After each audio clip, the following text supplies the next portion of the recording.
Hi, I'm Tiffany Peterson, and today's segment, I want to talk to you about how to reframe rejection.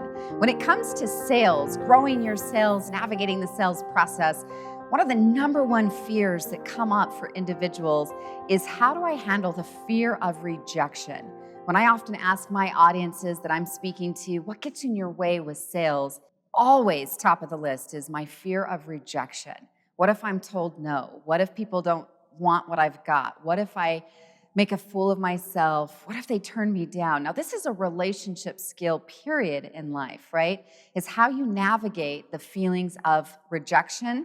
Even more important is potential rejection and the story you might be telling. Years ago, I heard my mentor say the phrase, reject rejection, Jack Canfield.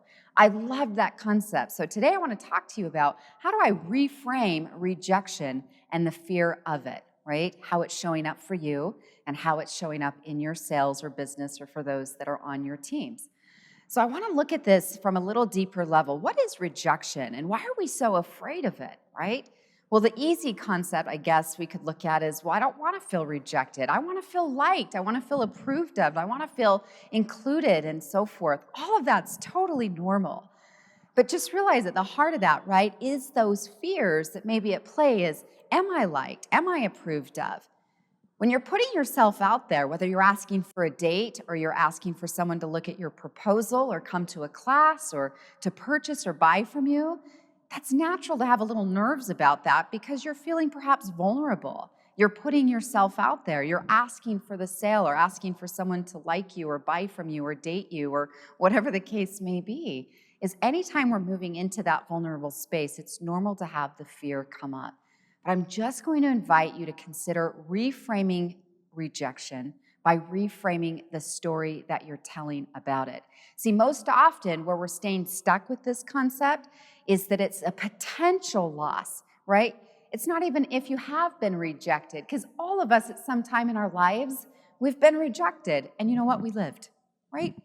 You didn't get the date you asked for, or you didn't get the business or whatnot, and you lived, and life is fine.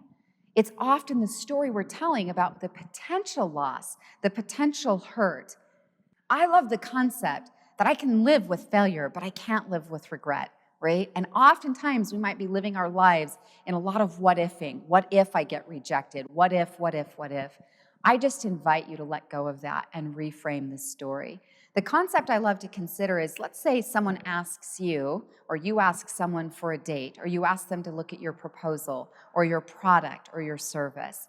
And if they tell you no, right, that's what you're afraid of. I'm going to get told no. Well, if they tell you no, you're technically the same. Consider that. You're the same, not worse. You didn't have the date or the proposal or the sale from that person before. You're the same as you were before you made the ask, right? So I just invite you to reframe, reconsider that story, right? What story are you going to tell yourself about it? You're the same off as you were before you asked. And also consider this concept too in reframing rejection, is that a no today is not a no forever. When it comes to sales, we know statistically that most often people buy after a fourth interaction, right? So consider that for your businesses. Sometimes it's not a no forever, it's just maybe a no today, and they're not interested, or their perceived rejection of you or your product or service may just be they need more time, more trust building, more information, more experience with you. So stay neutral to that conversation. And finally, I just want you to have this thought.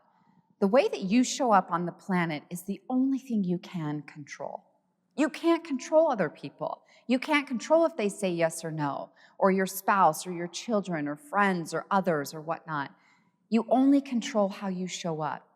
All of you, I assume, if you're watching this video, you have a product or a service or a message that you are passionate about. I invite you to give that gift.